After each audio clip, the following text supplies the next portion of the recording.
च वैश्यसेन योपाकरोत्तं प्रवरं मुनीन् पतञ्जलिं प्राञ्जलिरानदो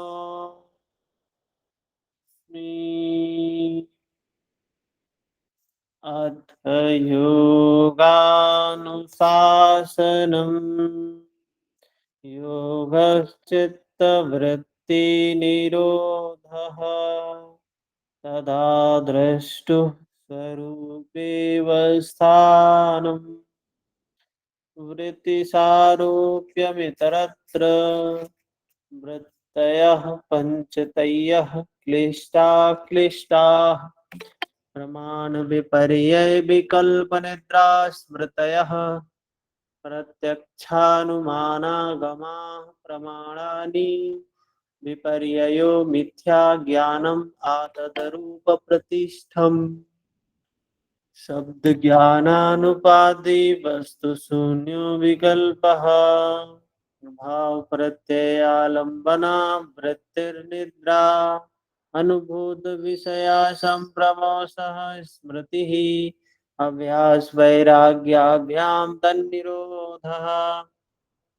तत्र स्थितौ यत्नोऽभ्यासः स तु दीर्घकालनैरन्तर्ये सत्कारसेवितो दृढभूमिः दृष्टानुश्रविकविषयवितृष्णस्य वशीकारसंज्ञा वैराग्यं तत्परं पुरुषख्यातिर्गुणवैतिष्ण्यं वितर्कविचारानन्दास्मितानुगमात् सम्प्रज्ञातः विराम प्रत्ययाभ्यास पूर्वः संस्कार से शून्यः भव प्रत्ययो विदेह प्रकृति लयानां श्रद्धा वीर्य स्मृति समाधि प्रज्ञा पूर्वक इतरेषां तीव्र संवेगानामासन्नः मृदु मध्याधिमात्रत्व ततोऽपि विशेषः ईश्वर प्रणिधानाद्वा।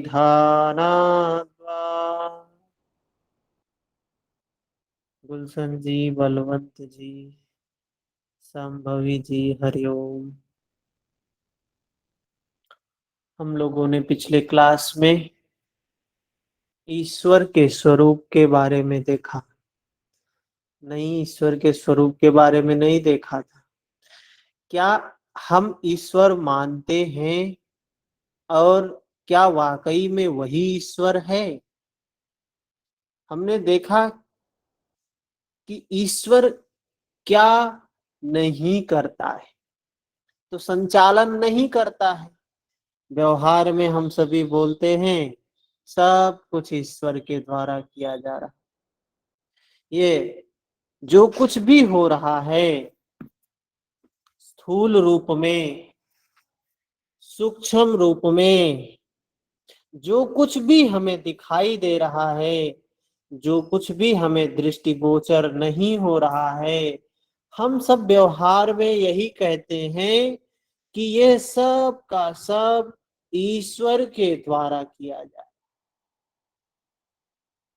ऐसा मानना गलत है। भगवान कृष्ण कह रहे हैं सब गुणों के अधीन हो रहा है। यह गुण ना चाहते हुए भी हमसे कार्य करवा लेते हैं। गुण ही है जो हमसे कार्य करवा रहे हैं। सब कुछ होने का कारण क्या है? गुण है। कौन कौन से? सत्व, रज, तम, ये तीन गुण हैं। ये सृष्टि में जो परिवर्तन हो रहा है, हर क्षण कार्य कार्य कार्य हो रहा है, वो कारण क्या है उसका? ये तीनों गुण हैं। काव्यात्मक भाषा में लोगों ने कहा ब्रह्मा है, विष्णु है, महेश है। और विज्ञान ने बताया कि यह परमाणु के तीन भाग हैं। क्या क्या है? Electron, neutron, proton. ये तीन हैं। इन तीनों से मिलकर परमाणु की उत्पत्ति होती है और एक इसमें स्थिति का, एक रोकने का काम करता है, एक चलाने का काम करता है, एक न्यूट्रल होता है, समता करने का काम करता है। तो भगवान कृष्ण भी इसी बात पर जोर दिए हैं, गुणों से ऊपर उठने के लिए कहा है।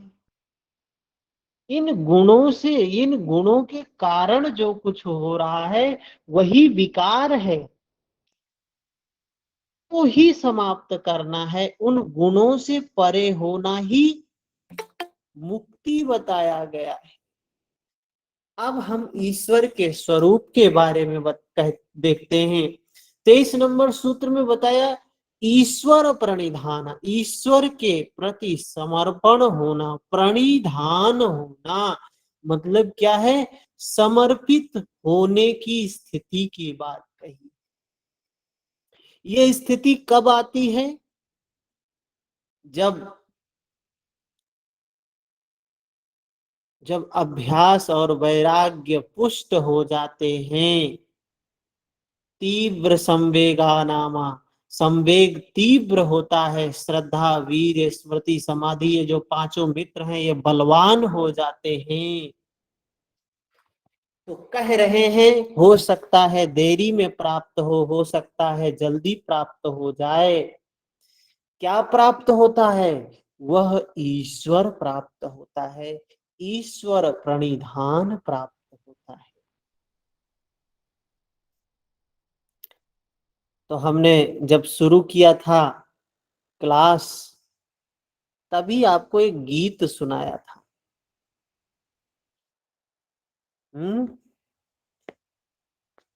विद्या जी नहीं है ना? क्या था? घूंघट के पट खोल रे तुहें पिया मिलेंगे। ये घूंघट का पट क्या है? घूंघट का पट क्या है?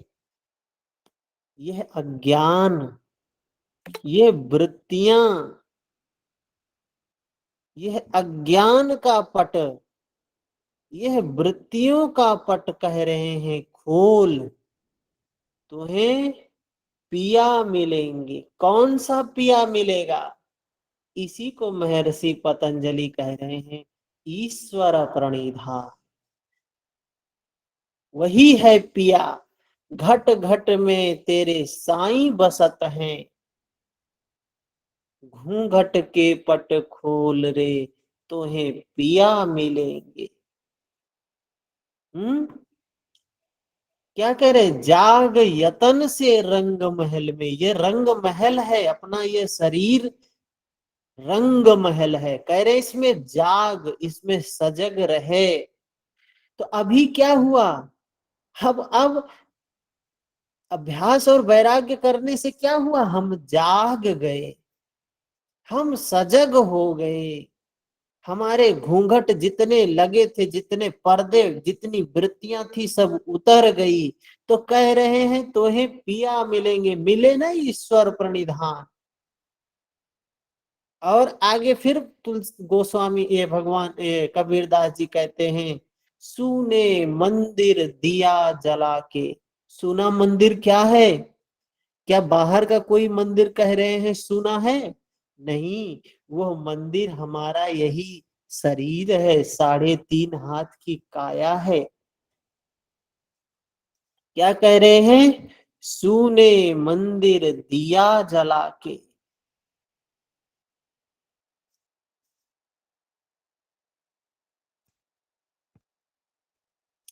सुने मंदिर दिया जला के, आसन से मत डोल, आसन से मत डोल।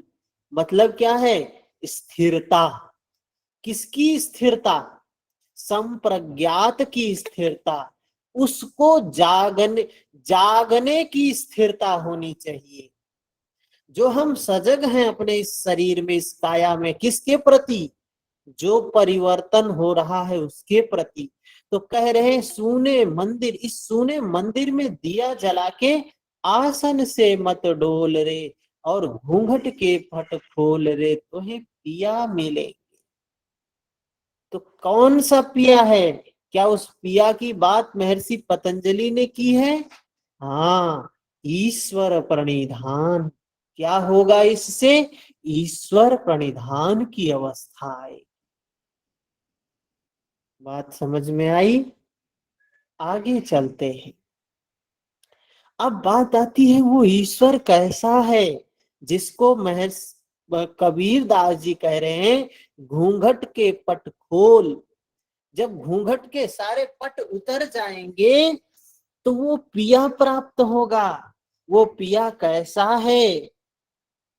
क्लेश कर्म विपाकाशयैर परामृष्टः पुरुष विशेष ईश्वर।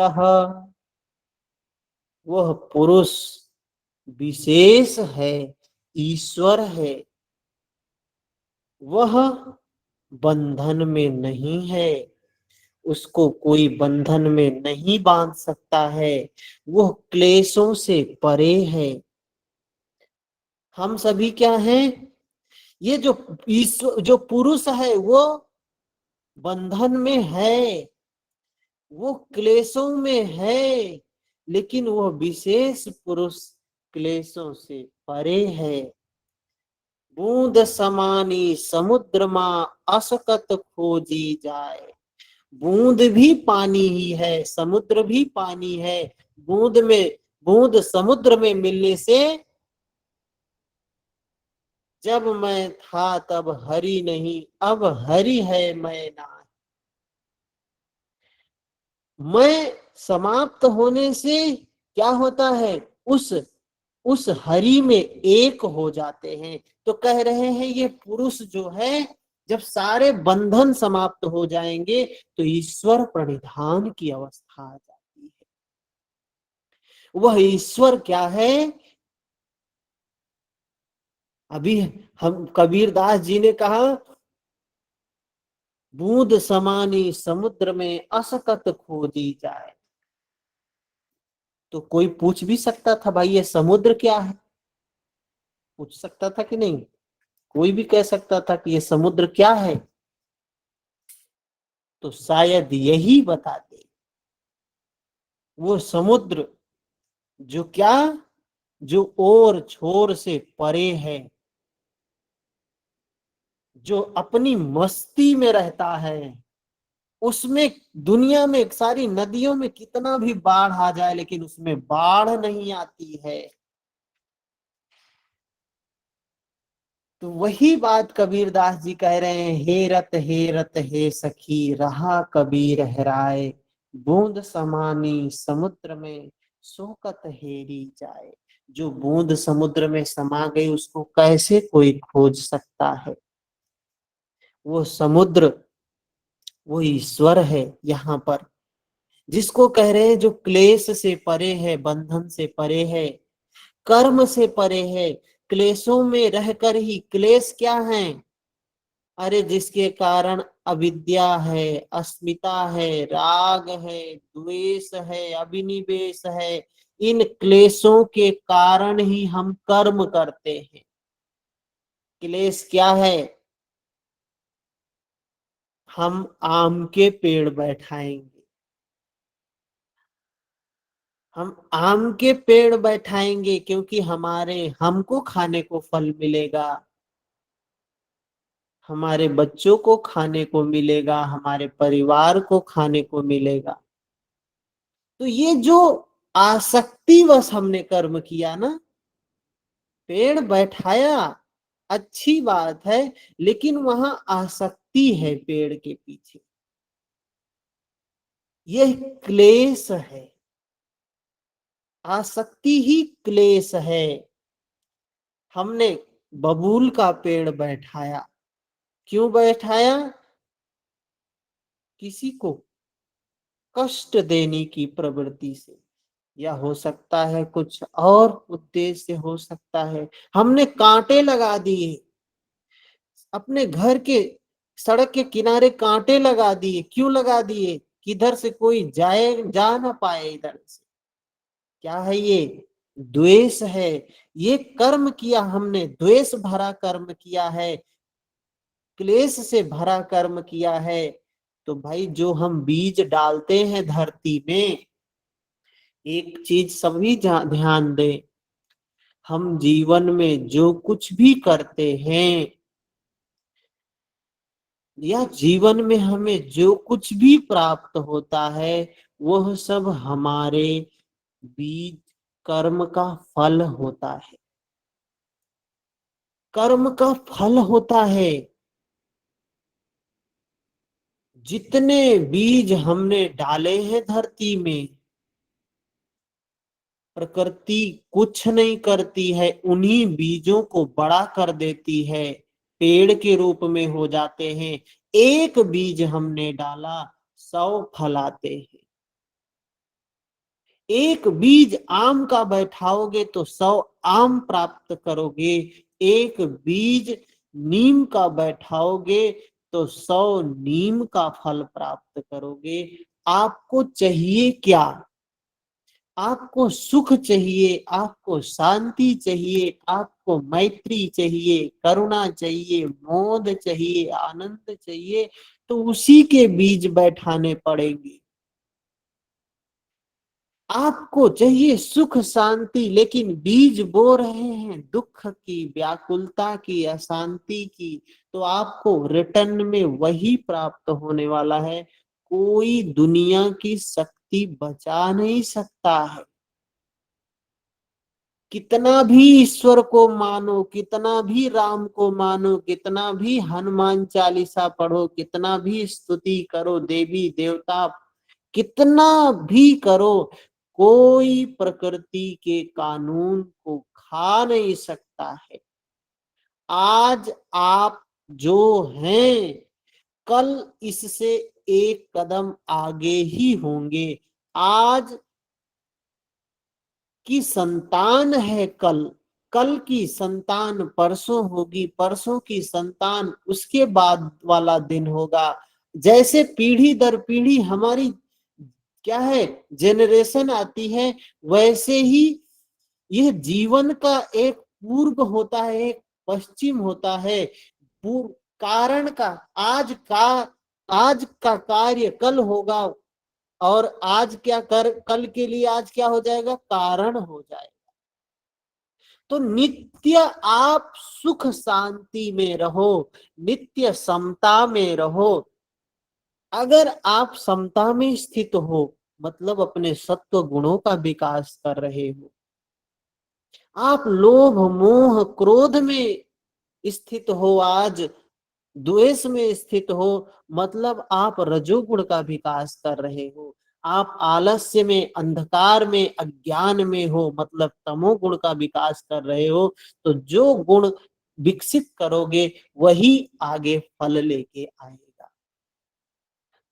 सिद्धांत तो यहां बताया गया, लेकिन हम ढूंढते हैं बाहर।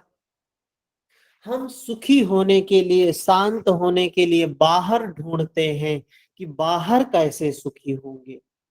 बाहर करने से कुछ भी नहीं होने वाला है, कुछ भी नहीं होने वाला है। तो वो ईश्वर कैसे है? क्लेश से, कर्म से, और उन कर्मों के विपाक से। कर्म का विपाक से तात्पर्य क्या है? जैसे आम का पेड़ हमने आज बैठाया, नीम का भी पेड़ हमने बैठाया, तो उनका टाइम होता है। नीम का पेड़ हो सकता है 5-7 साल, 10 साल में फल लेके आए। आम का पेड़ हो सकता है 5 ही साल में फल लेके आए।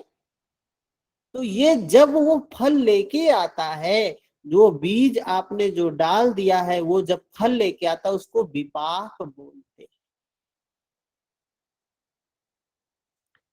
तो बताया सजग रहने के लिए, जाग यतन से रंग महल में। कबीर दास जी कह रहे हैं, जाग यतन से रंग महल में। मतलब क्या है? ये बीज जब बोया जाता है, सजग रहने की जरूरत है वहां, होश में रहने की जरूरत है वहां। आपको आम का फल चाहिए तो आम का ही बीज डालो, नीम का बीज बैठाओगे, और जब नीम का फल आने लगेगा तो चिल्लाओगे क्या किया, मेरे साथ अन्याय किया, मैं कितना ईमानदार, कितना अच्छा व्यक्ति, मेरे साथ ही सदैव गलत क्यों होता है? कुछ फर्क नहीं पड़ता है उससे। कितना भी दुनिया को आप प्रूव करो कि हम सही हैं, हम सही हैं, हम सही है, प्रकृति किसी के साथ अन्याय नहीं करती है। प्रकृति सबको समान दंड देती है, समान पुरस्कार देती है। जो बीज बोओगे उसी का फल प्राप्त होगा।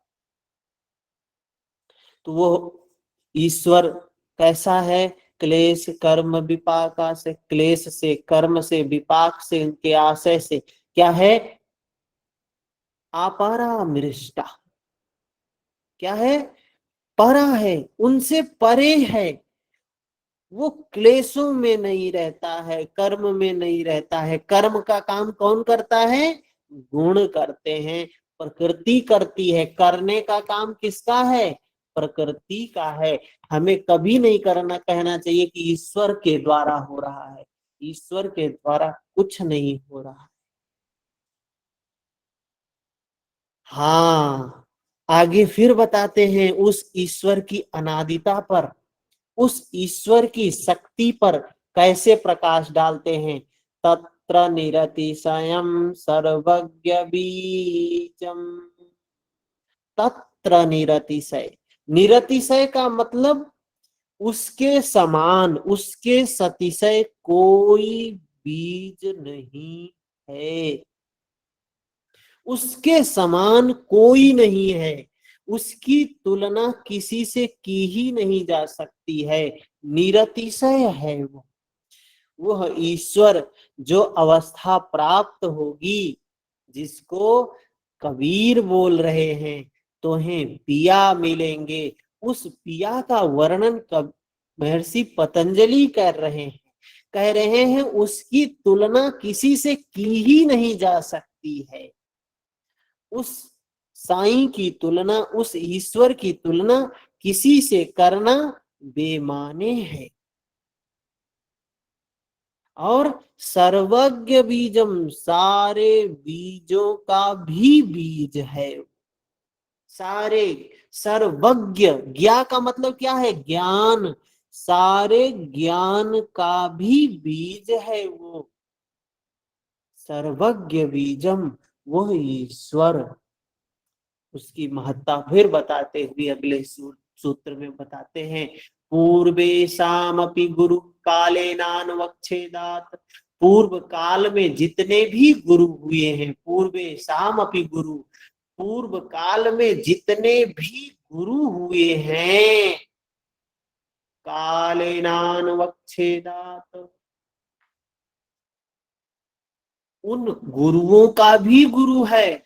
और वो काले नानवच्छेदात, काल से क्या है? उसका अवच्छेदन नहीं होता है। मतलब कि वह काल से परे है। काल का मतलब क्या है? यह जो प्रकृति का जो प्रक्रिया चल रही है, अनित्यता का स्वभाव, परिवर्तन का स्वभाव, यह प्रकृति का परिवर्तन का नियम उस ईश्वर पर लागू नहीं होता है। वह ईश्वर जन्म नहीं लेता है, वह ईश्वर बूढ़ा नहीं होता है, वह ईश्वर मरता नहीं है। वह काल के दायरे से बाहर है वो ईश्वर। कालेनानवच्छेदात। समझ में आई बात? उसके बाद उसको कहते हैं तस्य वाचकः प्रणवः। तस्य वाचकः प्रणवः, ये क्या है? उसका वाचक मतलब उसका नाम है प्रणव। अब बात वहीं आ जाती है ना, शुरू में जो बताया हमने, प्रणव। उसका नाम क्या है? प्रणव है, जिसको लोग कहते हैं ओम। अब बात आती है ओम में क्या है? तो ओम में है आकार, उकार, मकार, आ उ म, जिसको बोला गया ब्रह्मा, विष्णु, महेश। जो एक सृष्टि करता है, एक पालन करता है, एक संहार करता है। तो वही बात तो हुई, सत्व रज तम, ये क्या है? सत्व रज तम, ये क्या करता है? एक पालन करता है, एक क्रिएट करता है, क्रियाशील करता है। एक तमस क्या है? तमस नष्ट करने का काम करता है। तो कह रहे उसका उसका वाचक है प्रणव, ओम। ये उसका वाचक है, उसका नाम है, कह सकते हैं। अब बताते हैं उसके बारे में, आगे क्या बताते हैं? तज्जपस्तदर्थ भावनम, उस ईश्वर को, उस ईश्वर को तज्जपस्थ, उस तज्जपस्थ मतलब उस जो प्रणवस्थ, जो ओमकार में ईश्वर है, जो ब्रह्म है, कह रहे हैं कैसे उसको जाना जा सकता है? भावनम के द्वारा। भावन, भावना, आप समझिए यहां पर जो शब्द है भावना, भावनम, ये क्या है? भावन मतलब जो भावित होता है, जो भावित होता है उसको जानना ही कहा गया भावनम।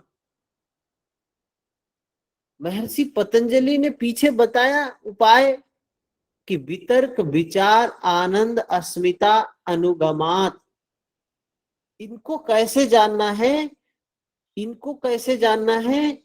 प्रज्ञा से जानना है, प्रत्यक्ष अनुभूति से जानना। अब बात आती है कि उस ईश्वर को ही, अंतिम उद्देश्य क्या है? उस ईश्वर को जानना है। अंतिम उद्देश्य हमारा क्या है? उस ईश्वर को जानना है। तो पहले जब जानने की प्रक्रिया में आगे बढ़ेंगे तो वितर्क आएगा, वितर्क के बाद विचार आएगा, विचार के बाद आनंद आएगा, आनंद के बाद अस्मिता की स्थिति आएगी, अस्मिता के बाद वो ईश्वर की प्राप्ति होगी, जिसको कहा ईश्वर प्रणिधान, ईश्वर की प्राप्ति होगी। तो वो ईश्वर कैसे जानने में आता है? तो कह रहे हैं तज्जपस्थ, उसको कैसे? भावन के द्वारा। भावन का मतलब होता है जो भावित हो रहा है, जो बहुलीकृत हो रहा है, जो हर क्षण, जैसे पानी के बुदबुदे देखे हैं ना, पानी के बुदबुदे कैसे उठते हैं और नष्ट होते हैं, उठते हैं नष्ट होते हैं, उठते हैं नष्ट होते हैं। तो जब हम अध्यात्म में, साधना में देखना शुरू करते हैं अपने 3.5 हाथ की काया में, जिसमें कबीर दास जी कह रहे हैं जाग यतन से रंग महल में पिया पायो अनमोल।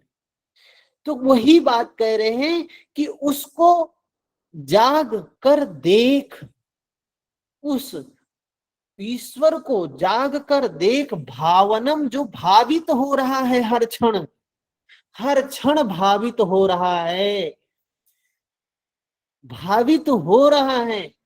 एक चीज देखिए, अब उदाहरण से समझें। आप सभी 20-25 से ऊपर हैं एज में, और 50-60 तक लोग जुड़ते हैं, जुड़े भी हैं। तो हमने देखा, एक चीज तो हम देखते हैं कि लोगों का जन्म होता है और मृत्यु होती है, जन्म होता है, मृत्यु होती है।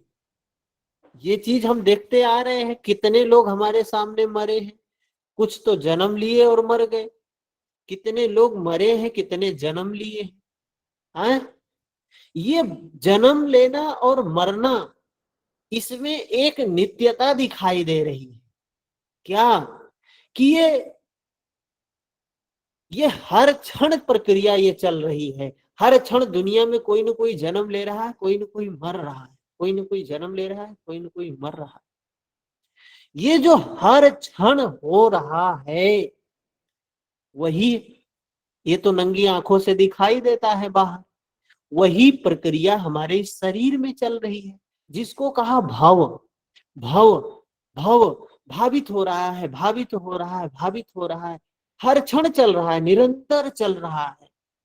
उसको कहा जानने के लिए, अनुभव करने के लिए। परिवर्तन हो रहा है, ये जन्म मृत्यु का चक्र चल रहा है, यथा ब्रह्मांडे तथा पिंडे, इस पिंड में भी चल रहा है। उस भावित जो हो रहा है, जो भव हो रहा है, उसको कह रहे भावनम, उसको अनुभव करना है। उस ईश्वर का दर्शन वही ईश्वर का दर्शन है कि जो सच्चाई है, जो हर क्षण प्रतिक्षण हो रही है, उसी का दर्शन करना है। तज्जपस्त दर्थ भावनम। कितने लोग कहते हैं ओम का जाप करना। अरे, ओम का जाप करने से क्या कर लोगे? ओम मैकेनिकल हो जाएगा ना। बैठ के सिर्फ ओम, ओम, ओम चिल्ला रहे हैं, ये तो मैकेनिकल प्रोसेस हो गया। ये भावित होने से इससे कोई कनेक्शन ही नहीं है। यहाँ तो दर्शन करने के लिए कहा है, महर्षि पतंजलि ने दर्शन दिया है, कुछ करने के लिए नहीं कहा है, सिर्फ दर्शन करने के लिए कहा है। महर्षि पतंजलि ने कहीं भी करने की बात ही नहीं की है, सिर्फ दर्शन, सिर्फ दर्शन, सिर्फ दर्शन। जब दर्शन करेंगे तो क्या होगा? और भाई कबीर दास जी भी तो वही कह रहे हैं, सूने मंदिर दिया जला के। दिया जला के हम क्या करते हैं? कुछ करते हैं क्या? अंधेरे में हमको क्या होता है? अरे आप बोलेंगे तभी तो बात समझ में आएगी। अंधेरे में कुछ दिखाई देता है? जी नहीं। अंधेरे में कुछ भी दिखाई नहीं देता है, प्रकाश में दिखाई देता है। इसीलिए कबीर कह रहे हैं, सूने मंदिर दिया जला के। और जब हम सो रहे होते हैं तो कुछ दिखाई देता है? नहीं दिखाई देता है। इसीलिए कह रहे हैं, जाग यतन से रंग महल में पिया पायो अनमोल।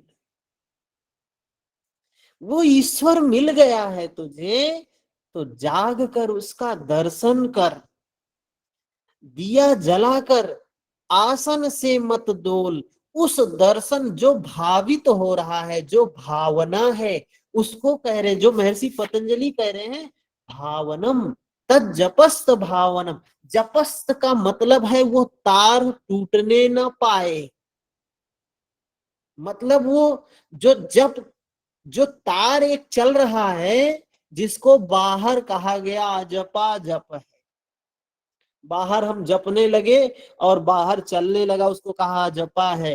अरे वो अजपा नहीं है, उसका साक्षात्कार नित्य कर रहे हो, उसको कहा गया जपा। भावित जो हो रहा है, हर क्षण हो रहा है, अरे कण कण में है वो।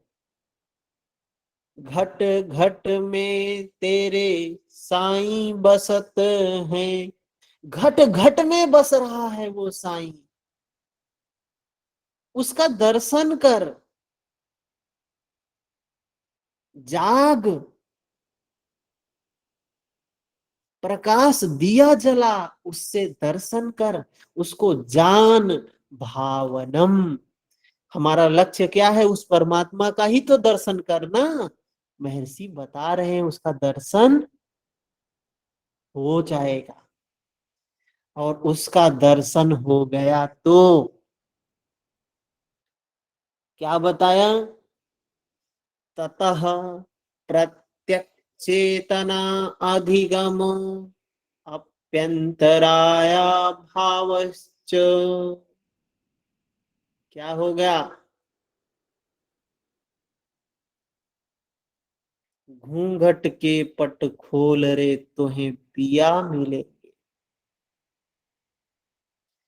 क्या होगा उससे?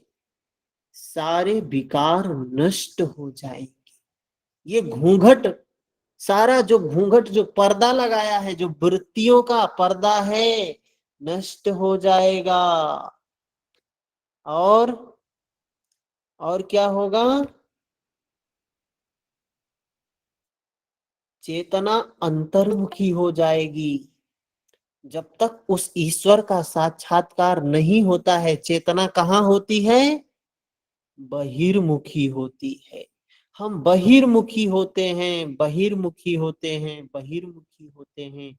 लेकिन जब उस ईश्वर का दर्शन हो जाता है, उस नित्य का साक्षात्कार हो जाता है, तो हमारी चेतना अंतर्मुखी हो जाती है। और उसका दर्शन होने से अपने भी स्वरूप का ज्ञान हो जाता है। उसका दर्शन होने से प्रत्यक्ष चेतनाधिगम, लर्निंग हो जाती है, ज्ञान हो जाता है। किसका? अपने स्वरूप का। जब परमात्मा को जान लिया तो स्वयं को भी जान लेते हैं। ततः प्रत्यक्ष चेतनाधिगमप्यंतराया भावश्च, और अभावों का नाश हो जाता है, विघ्नों का नाश हो जाता है। बात समझ में आई लॉजिकली?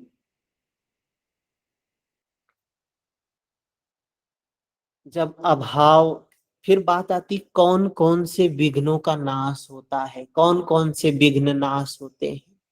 भाई, महर्षि पतंजलि आगे बढ़ रहे हैं तो नित्य एक एक कदम आगे ही बढ़ेंगे, पीछे तो मुड़ेंगे नहीं। तो कौन कौन से विघ्न नाश होते हैं? तो आगे बताते हैं, व्याधिस्त्यान संशय प्रमादालस्य, अविरति भ्रांति दर्शन न लब्ध भूमिकत्वानवस्थित्वानि, चित्त विक्षेपास्ते अंतरायाः। कहा इन अंतरायों का, इन विघ्नों का नाश भी हो जाता है। उसका दर्शन होने से सारे विघ्न समाप्त हो जाते हैं। अरे जब वृत्ति का निरोध हो गया तो विघ्न कहाँ बचेंगे? व्याधि स्त्यान, सारी बीमारी खत्म हो जाती है, संशय भी समाप्त हो जाता है, प्रमाद आलस्य विरति भ्रांति दर्शन, सब कुछ समाप्त हो जाता है, क्योंकि तत्व ज्ञान हो गया। सारा ज्ञान हो जाता है, तो फिर अज्ञान कहाँ से रह जाएगा? रूम में अगर आपने बल्ब जला दिया, प्रकाश जला दिया,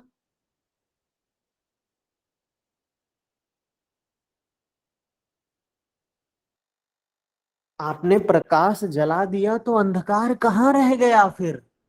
वही बात बता रहे हैं, स्वाभाविक सी बात बता रहे हैं, कोई नई बात नहीं बता रहे हैं। हम उदाहरण दे रहे हैं, बल्ब जलाया अंधकार गया, और ये कह रहे हैं नित्य का दर्शन हुआ कि सारे विघ्न समाप्त हुए, सारी बाधाएं समाप्त हुई। वो बाधाओं के बारे में बता रहे, कौन कौन सी बाधाएं हैं? 9 बाधाएं हैं, 9 विघ्न हैं। ठीक है।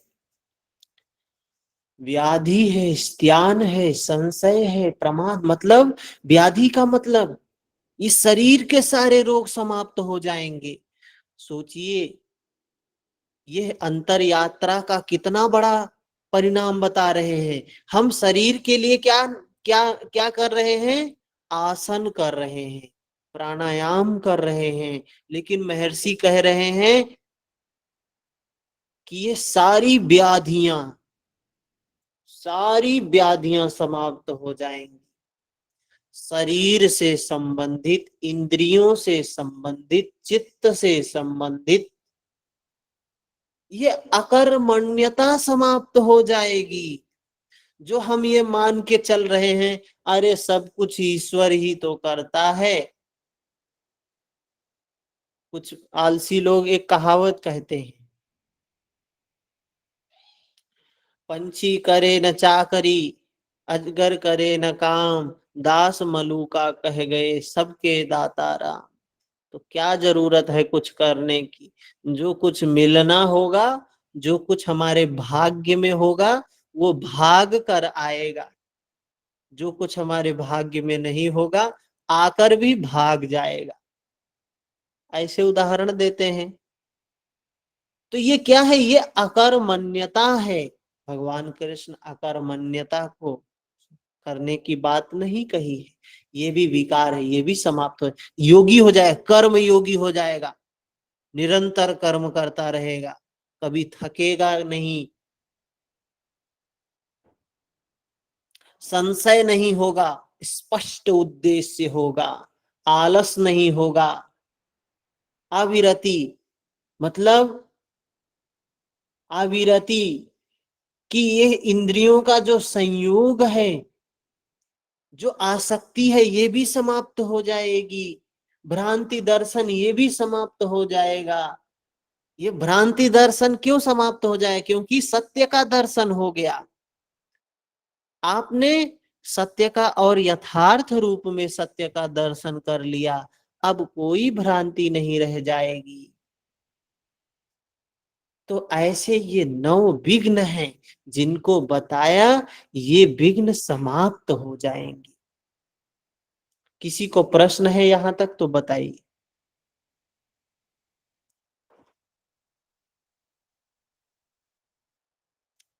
किसी का कोई प्रश्न है यहां तक तो बताएं।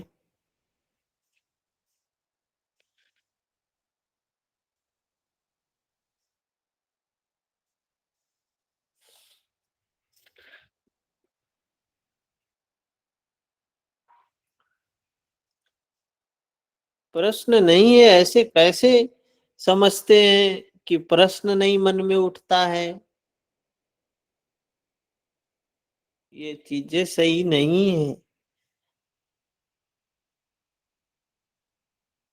अगर हम मनुष्यता, मानव का, मनुष्य का सबसे बड़ा धर्म है चिंतन मनन। किम अर्थे क्रियते क्रिया, कुछ भी कर रहे हैं, क्यों क्यों क्यों? पहला प्रश्न। क्योंकि ये काम सिर्फ मनुष्य ही कर सकता है, इसके अलावा कोई नहीं कर सकता है। ये जो योग सूत्र की जो व्याख्या है, अभी तक किसी पुस्तक में नहीं है। किसी भी पुस्तक में इस तरीके की व्याख्या नहीं है। लेकिन ये लॉजिकल है। कोई चीज जब तक बुद्धि के स्तर पे समझ में ना आए तो ऐसे मानना नहीं चाहिए। लेकिन ये लग रहा है कि बुद्धि के स्तर पे, तर्क के स्तर पे हमको समझ में आ रही बात कि हर कदम आगे बढ़ते हुए की बात कर रहे हैं महर्षि पतंजलि। भैया घूम के पिछले बार जब हम लोग पढ़ रहे थे तो हम्म उस वक्त चर्चा में ये बात आई थी कि जब हम योग में चलते आगे बढ़ते हैं तो ये सब विघ्न बाधाएं आती हैं। हम्म। और इस बार पढ़ रहे हैं, इस बार आप जो बता रहे हैं उसमें है कि ये विघ्न बाधाएं खत्म हो जाती हैं। ये विघ्न बाधाएं खत्म, ये रहेंगी तभी तो खत्म होंगी। अर्जुन, हाँ। अर्जुन मोह से ग्रसित था, अज्ञान से ग्रसित था, भ्रम से ग्रसित था ना, आसक्ति से ग्रसित था ना, द्वंद्व से ग्रसित था ना। तो वो कब समाप्त हुआ? जब भगवान कृष्ण का दर्शन किया उसने। जब भगवान ने उसको दर्शन दिया, उसके बाद कहा प्रभु अब मेरे अंदर में कोई संशय नहीं, सारा भ्रम समाप्त हो गया। गांडीव उठाता है और युद्ध के लिए तैयार है। तो वही बात यहां कही जा रही है कि जब उसका दर्शन हो जाता है, जो भावित हो रहा है प्रति क्षण, जो भावित हो रहा है उसका साक्षात हो जाता है, तो फिर ये सारे विकार समाप्त हो जाते हैं। ठीक है, देखें ये चीजें पीछे भी पढ़ाया था, तो कहीं ना कहीं से हो सकता है, किसी से कहीं से। लेकिन हम पहले गलती करते हैं, फिर आगे धीरे धीरे बढ़ते रहते हैं, धीरे धीरे बढ़ते रहते हैं। कहते हैं सीख वही सकता है जिसने गलती की। जिसने कभी गलती ही नहीं किया वो सीखेगा कहां से?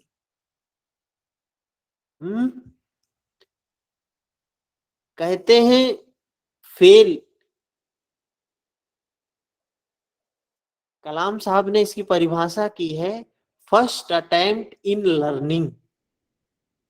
तो हम भी ये मानते हैं कि फर्स्ट अटेम्प्ट हमारा पीछे का जो था वो लर्न था, लर्न किया, आगे बढ़े। अब भी बहुत से लोग हैं पढ़ाते हैं और जानते हैं क्या बोलते हैं, 10 सालों का अनुभव है, 20 सालों का अनुभव है। अरे 10-20 सालों का अनुभव नहीं होता है, वो 10-20 सालों में बस वही एक ही चीज 10-20 सालों तक पढ़ाते आते हैं और कहते हैं 20 सालों का एक्सपीरियंस है। एक्सपीरियंस मतलब कि आपके अंदर में दिखना चाहिए। फर्स्ट टाइम आपने पढ़ाया तो क्या पढ़ाया, सेकंड पढ़ाया तो क्या पढ़ाया, थर्ड पढ़ाया तो क्या पढ़ाया। अगर सेम ही चीज पढ़ा रहे हो तो आप, मेरी रिकॉर्डिंग है, अब आपने ये लेक्चर सुन लिया, क्या पीछे का लेक्चर सुनेंगी?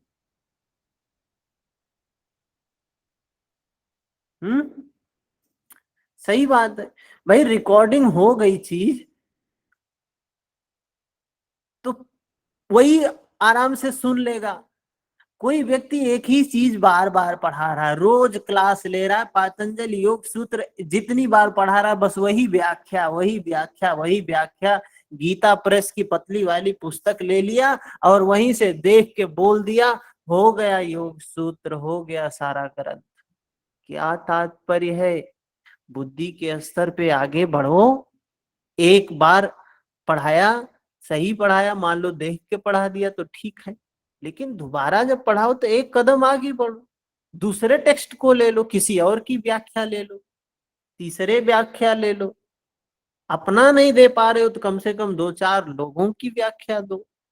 तो बात उसको कहते हैं अनुभव हुआ, एक्सपीरियंस हुआ। और अगर हम उसी पे लकीर के फकीर बने हुए हैं, वो एक्सपीरियंस नहीं होता है। उसी को बार बार आप रिपीट कर रहे हो, उससे कुछ भी नहीं मिलता है। ठीक है, तो हो सकता है इसके बाद जब पढ़ाएं तो इससे भी आगे एक कदम हो। वही अच्छा लग रहा है भैया कि पिछले बार आप कुछ और बोल रहे थे, इस बार कुछ और व्याख्या कर रहे हैं, वो अच्छा लग रहा है। हम लोग जब पढ़े थे तब कुछ और सुने थे। तो तो वही सोचिए आप कितना दूर जुड़ी हुई हैं, कितने, मतलब फर्स्ट टाइम भी हमने टीच किया था तो आप जुड़ी थी, तो आपके अंदर एक हो रहा है कि नहीं अब इस बार पढ़ाएंगे तो कुछ नया ही बताएंगे। तभी तो हर बार जुड़ जाती हूँ ना। तभी तो हर बार जुड़ रही, नहीं तो ये होता है अरे वही चीज तो बोलने वाले हैं, पढ़े तो हैं, रिकॉर्डिंग देख लेंगे, रिकॉर्डिंग सुन लेंगे। वही सेम ही तो पढ़ाते हैं। तो ये चीजें होती हैं, धीरे धीरे लर्निंग होती है। हम टीच कर रहे हैं लेकिन हमारी भी लर्निंग हो रही है। हम ऐसे ये चीजें सोच नहीं सकते, लेकिन जब हम पढ़ाने लगते हैं तो ये चीजें खुद ही आने लगती हैं अंदर से। सोच के ऐसे नहीं पढ़ाते कि ये ऐसा ऐसा एक्सप्लेनेशन ऐसे करना है, वो चीजें स्वाभाविक रूप में होने लगती हैं जब पढ़ाने लगते हैं। तो क्योंकि उस पे थोड़ा सा जो चलेगा वही इन चीजों को बोल भी सकता है। कोई व्यक्ति सोचे सिर्फ किताब पढ़ के, किताब को देख के हम बोले, संभव नहीं है। जब तक अनुभूति नहीं होगी तब तक हम किसी को बात समझा नहीं सकते हैं, वो भी सूत्र, कदापि नहीं।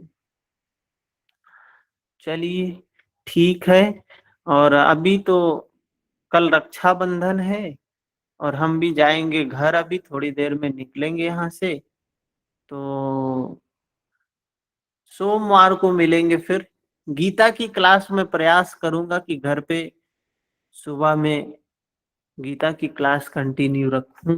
शाम को थोड़ा मुश्किल रहेगा क्योंकि 1-2 दिन के लिए घर जाएंगे तो थोड़ा सा ज्यादा वो रहता है। तो प्रयास करेंगे कि सुबह में गीता की क्लास जैसे हमारी चल रही है